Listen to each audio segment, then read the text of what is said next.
Hello and welcome to ANC Decides, the show that brings you all the latest developments in the run-up to the ANC's 54th National Elective Conference. My name is Cindy Mabi. Thanks so much for joining us. And here's what's making news headlines. ANC Chief Whip Jackson Mthembu makes startling claims of vote rigging. Mthembu claims delegates are allocated to branches that fail to hold general meetings. Eastern Cape Chairperson Oscar Mabuyane says members must rise above petty differences. This comes after the High Court upheld Mabuyane's provincial elective conference. Gauteng Deputy Chairperson David Makura warns the ANC of losing the general elections in 2019. Makura says delegates must make the right leadership choices.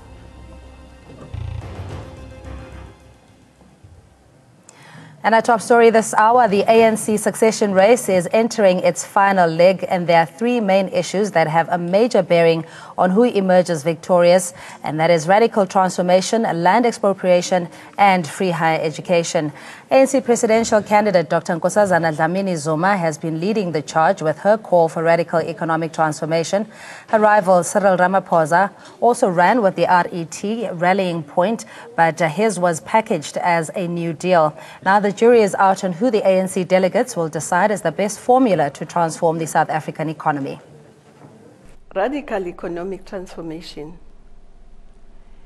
is about expanding our economy in a way that more people participate in it. But it's also to transform our economy, the structure of our economy, the management, the system, the ownership. Because if we look at our economy,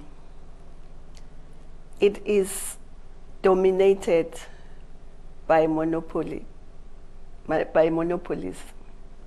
And it's a few people who happen to be white because of our history.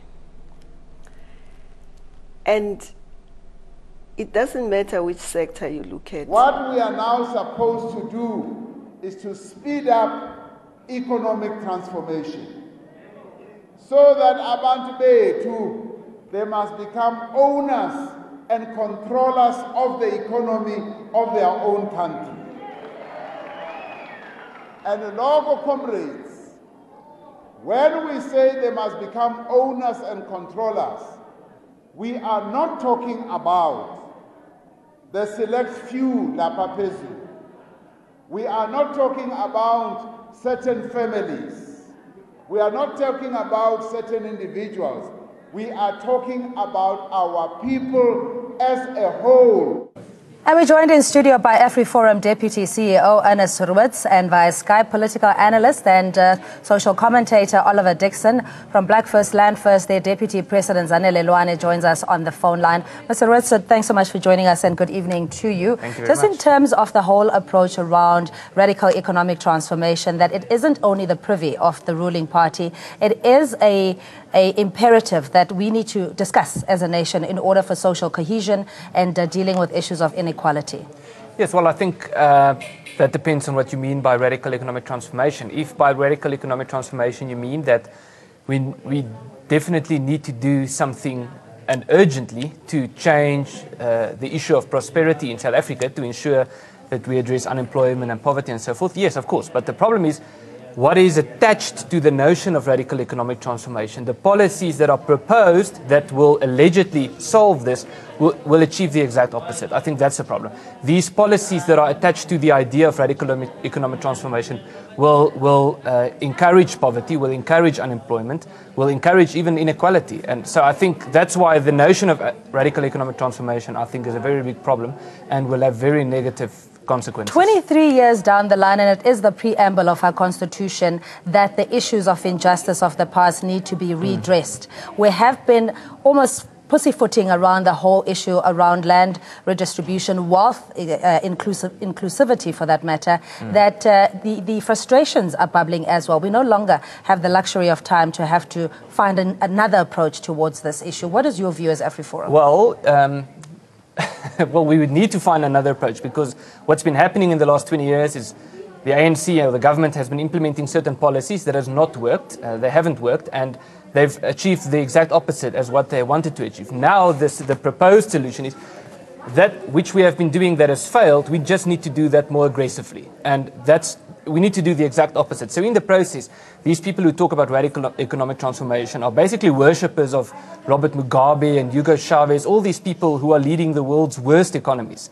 These are the people, those are the policies that they want to implement in South Africa. It's going to achieve the exact opposite. And on the other side, the policies that are working, if you watch around the world, the economies that have been growing recently are doing the exact opposite than what the ANC intends to do. And basically it boils down to having government, less government interference in every single sphere of the society and allowing the free market to flourish. But wouldn't we say also that, let's take the land reform policy of Zimbabwe, now that you brought up that example, that it was because of the British Empire and regime that reneged on an agreement to have a systematic, sustainable process of land reform that led to the land grab. In the sense that on implementation it may have been incorrect, but it was something that is critical in dealing with the issues of land dispossession. Well, we can talk about one thing leading to another thing, but I think the underlying question is, what do we want to achieve? So if what Zimbabweans wanted to achieve was simply land redistribution, then they have succeeded. Then Zimbabwe is a success story. If what they wanted to achieve was prosperity for people in the country, then they would have need to take a different approach. All right, let's invite Zanele Luana. She's the Deputy President of Black First, the Land First, joining us via the phone line. We'll come to Oliver Dixon via Skype in a moment. Zanele, thanks so much for your time. Now, this issue is something that the delegates at the ANC National Elective Conference will have to deliberate on very carefully. We heard different stances, if you will, from the presidential hopefuls. On the one, there's a new deal. On the other one, there's radical economic transformation. Do you think there's a middle ground? Hi, Zanele. All right, Mr. Roots, you can take that one while we get Zanele on the phone. What is the middle ground in your view? Well, it's not really a question of what is the middle ground. I think the bigger underlying problem is a philosophy that's being encouraged by government that I think won't work. So the point is that the only way to sustainably solve the unemployment problem is, it's not so much an unemployment problem, it's an unemployability problem. What I mean by that is we have millions of people in this country who are not properly trained to enter the labor market. But this whole radical economic transformation project is simply to say that despite the fact that these people are not trained, we must kick out white people and put in black people, despite the fact whether they are qualified for the position or not. So there needs to be a paradigm shift, and that's why I think looking at the different candidates, we can't even say that one of the candidates will solve the problem and the others won't, because I think all of them are just different measures of failure. But then again, we seem to have selective amnesia that we come from a unique situation of apartheid, colonialism, slavery, and that history is not something that can be rectified within 23 years. In the interest of this country, all parties need to come to the table to discuss how we're moving forward, in the sense that we cannot have 5% of the economy still in the hands of the minority, where the other 90 or the rest of the population is not participating in the means of production, the ownership of the economy, etc. Yeah, well, I think that's exactly the point. Is what's been happening in the last 23 years is many of those indicators have worsened. Unemployment to a large degree is still a very big problem. The ratio at which black people obtain university degrees is worsening. There's a whole list of figures that's been worsening since 1994. And now the proposed solution is that what we have been doing, we just need to do that more aggressively. So in other words, we will fail more aggressively and we will fail quicker. The point is that there needs to be a shift in philosophy, in how we approach these things. And it boils down to giving people more freedom to start businesses and interfering less with what entrepreneurs are trying to do. People are trying to appoint people, but they can't do that because they have all these government regulations that they have to comply with. All right, I believe Zanele Luana, BLF Deputy President, joins us on the line now. Zanele, if you can hear me. Earlier I was asking whether there is a middle ground between radical economic transformation and the proposed New Deal. Hi, Cindy, and thank you very much for having me today. As I was saying earlier on, there is no middle ground because 23 years into democracy in South Africa, the face of poverty the face of being landless, the face of being dispossessed, still remains the black majority in this country. So what the agenda of radical economic transformation gives to black people is a moment for us to be united and take back all that belongs to us from the people who colonized us.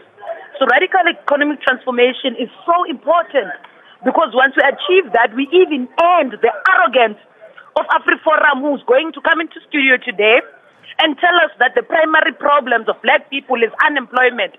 Unemployment, which is a problem created by black people having no country today. Radical economic transformation is important today because we know that the likes of Johan Rupert have characterized it as looting, as theft, as something that should not be endorsed by the broader majority of black South Africans. So it's so important for black people at this moment in time to rally behind radical economic transformation and to also particularly rally behind Umama Nkosazana Dlamini Zuma, who is the presidential hopeful of ANC, who has been quite vocal and very unshaken on the need of radical economic transformation in society. So it's very important that we make that clear as black people and we do not fall into the fear that is being created by white media, that is being created also by forces of imperialism to try and intimidate us into a path of cowardice and forever as black people to remain in a state of hopelessness, basically. All right, stay on the line, please, with us, Zanele Lwane from BLF, Deputy President there. Oliver Dixon is a political analyst. Good evening to you, and thanks so much for joining us. Are you of the view that the ANC has failed and are essentially wanting to radicalize that which hasn't worked in the past 23 years? The ANC has failed, much to the benefit of white Afrikaners in this country that AfriForum is representing today. The fact that most of the land that's profitable and usable still lies in the hands of white Afrikaner farmers today is testament of the ANC's failure. So the continuous prosperity of white people can only exist insofar as the ANC has failed. So there's no question there. And I think that failure needs to be corrected.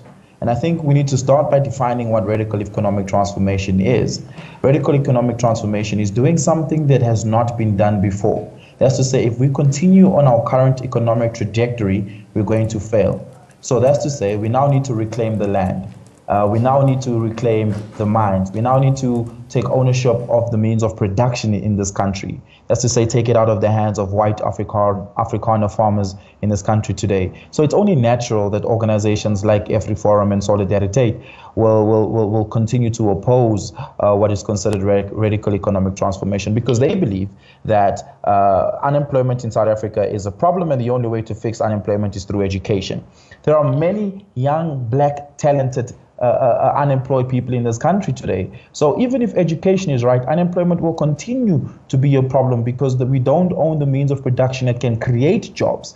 They, for some reason, think the government needs to create jobs. Well, the government just needs to facilitate an environment that allows for the private sector to create jobs. But the private sector has no political will to actually create jobs. The private sector's political will only lies in its own pockets, and that's allowing its shareholders and board of directors to keep looting. KPMG and Steinhoff are prime examples of what I'm talking about here. So what do we really need to do in transforming the economy? We need to first and foremost allow companies not to continue to promote white mediocrity over black excellence, because even when black talent enters the job market, they still lose out on a job because the companies will choose to advance white employees who fit the corporate South Africa structure. All right, Oliver, just stay with us. We have Ernest Rust from AfriForum. Just in your response that the ANC has failed primarily to perpetuate the advancement of the minority, essentially even talking about the economy being, the minority thriving under these conditions under the ANC. Yeah, well, I think both of these speakers spent most of their time attacking white people, instead of talking about what could be done to address the situation of black people in this country. And I think that's part of the problem. It seems as if the agenda is more an anti-white agenda than it is a pro-black agenda. And what this gentleman is saying, yes, white people own too much, and that's still a problem, therefore we need to do the same thing as Robert Mugabe has been doing.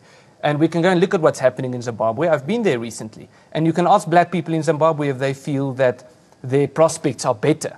And so these policies that are being pushed, this radical economic transformation, is literally, we might just as well say, let's do what has been done in Venezuela before the crash, in Zimbabwe the last few years, what happened in Greece before the crash there. That's radical economic transformation, as opposed to doing what's happening in Hong Kong, in Singapore, and all the richest countries in the world.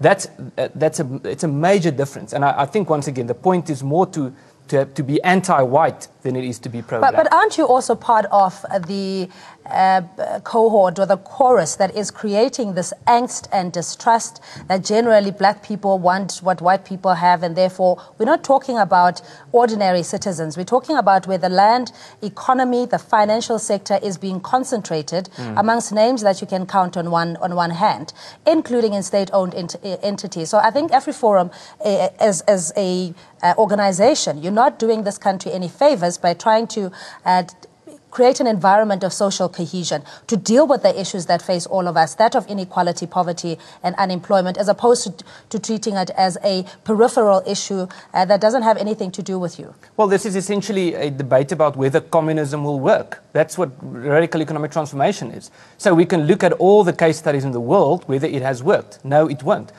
The only thing that will work is a combination of proper education and proper economic policy. And economic freedom means the freedom to produce. It doesn't mean the freedom to get stuff for free. And if you want to promote the freedom to produce, we need to have a more open private society, a private sphere. We need to have policy that allows for people to start their own businesses, to employ people, and so forth. So we can keep saying that. We can keep saying all these communist test cases haven't worked, they've failed. And, well, we can then be accused of not being conducive to but what do you say then? The broader solution is a failure. Yeah, but what do you say to the issue of land dispossession because of the regime and colonialism and apartheid, the deliberate exclusion of black people into the economy, quality education and healthcare, the fact that arable and quality land, as we see how suburbia has been structured, primarily being preserved for white people. In the context of that, what do you mean then that the policies or people are just wanting stuff for free? Well, that's like 10 questions in one, so I won't be able to answer all of those examples. But I think let's take the land, and if you want me to respond to something else, you can just indicate so.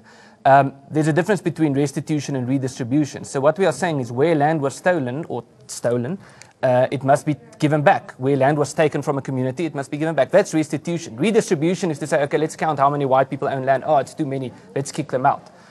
That's redistribution. That's not the same thing. And again, the point that I made at the beginning of the interview is we need to ask ourselves the question, what do we want to achieve? If what we want to achieve is to kick whites out and to make sure that black people own everything, then we can do what happened in Zimbabwe. If the end goal is to achieve prosperity for all people in this country, then doing what is proposed under the banner of radical economic transformation will achieve the exact opposite of that. So the bigger question is, what is the end goal? And I think that's why we're talking past each other. All right, we're going to have to hold that thought for now and touch on to other matters. Of course, land remains one of the most emotive issues in South Africa, and naturally it features prominently in the campaigns ahead of the ANC elective conference. Dr. Nkosazana Dlamini-Zuma and Cyril Ramaphosa have also rallied on the land redistribution point, with the former being more radical, while the latter chose the measured route. And some in the ANC believe the party should push for land expropriation without compensation, while others say land reform should be within the confines of the Constitution. And in the end, it will be the 54th conference that will decide on the best way forward. If we want to change our economy radically, land in any country is the center for development. Without land, you can't do much. We do need to embark on a vigorous transformation process to address the land issue, because there is land hunger in our country.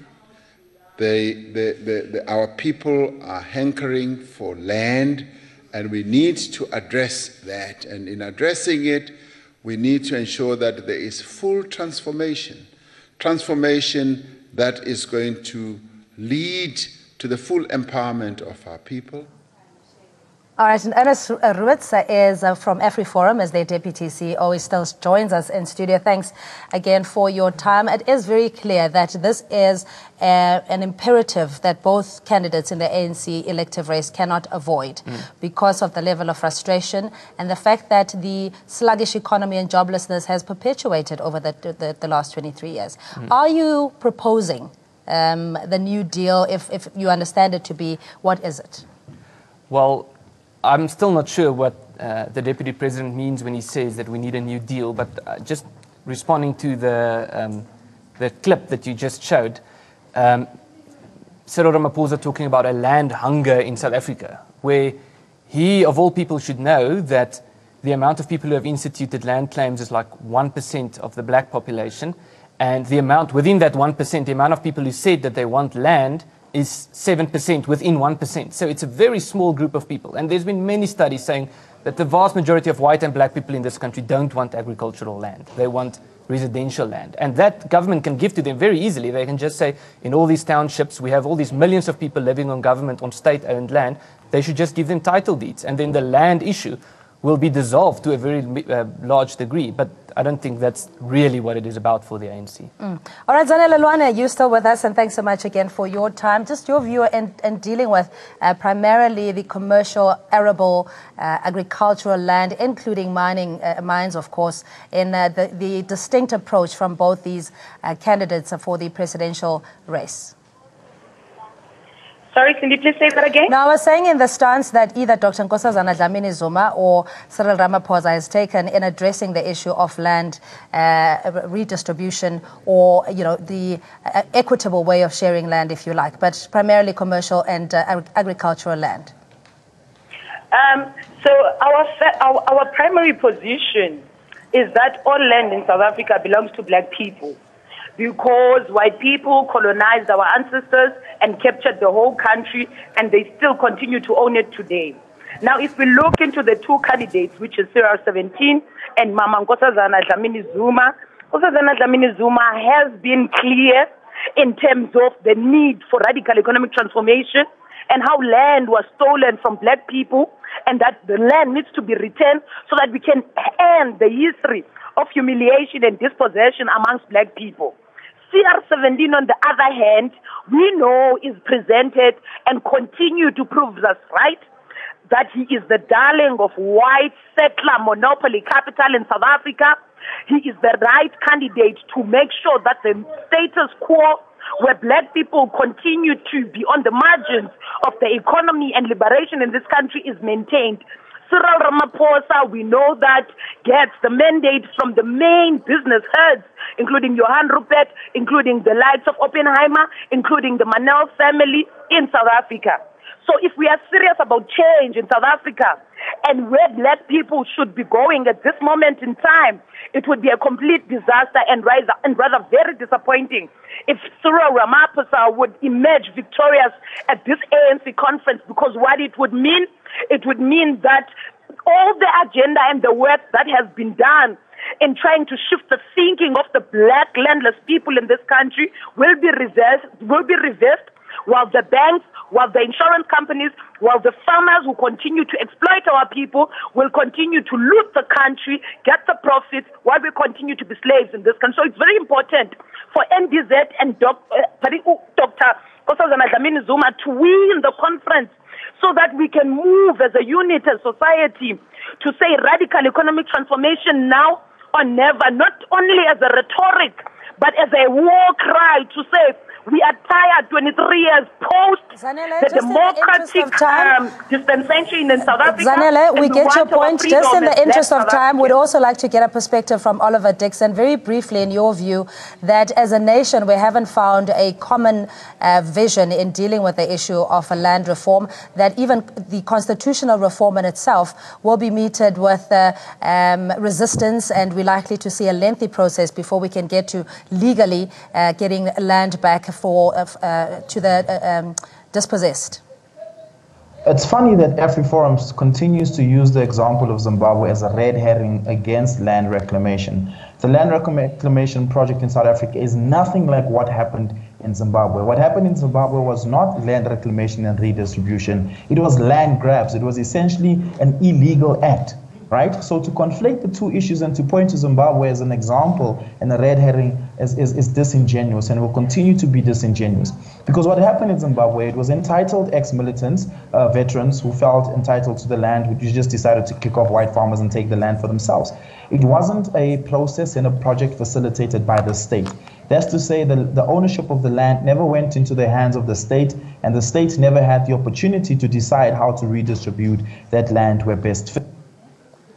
All right, Oliver, there's a bit of a technical go into the hands of the state, there. and the state should be able to decide how to redistribute it where they see best fit. So AfriForum cannot continue to make that example. Okay, Mr. Ritz, your turn. Well, the state has no intention of redistributing the land to the people. If they wanted to do that, they would have done that to the millions of people living in informal settlements in South Africa who live on state-owned land.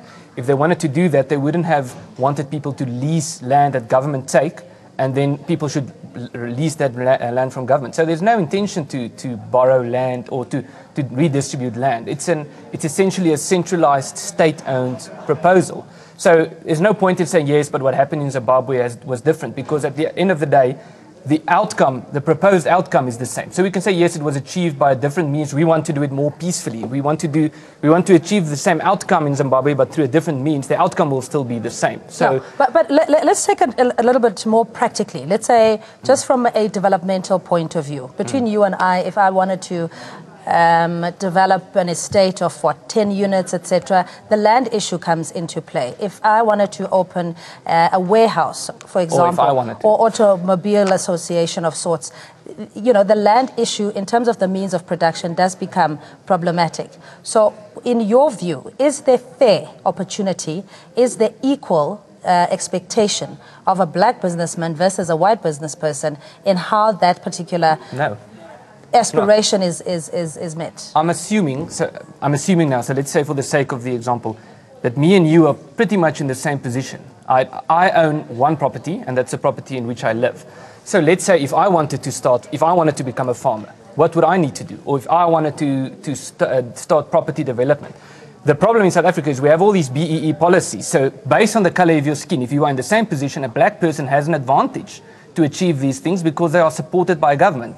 So I think the point is that there's a massive discrepancy in the way in which government is trying to address the problem, and the way in which it is proposed to solve the problem is going to be disastrous. It's going to be disastrous for the economy of South Africa. So we can do all of these things, and the result will be, and I'm very sure this political commentator knows, that we will be downgraded even further towards junk status, and the result will be that everyone will be poorer in South Africa, and the people who will be struck most by these policies are poor black people living in townships. So the policy of radical economic transformation is primarily a disastrous policy for poor black people. All right, we're going to leave it there. That's Ernest Rooster. He is the Deputy CEO of AfriForum. And thanks to all our other guests on the phone line and via Skype, Oliver Dixon and Zanele Loane. We take a break and we'll see you shortly.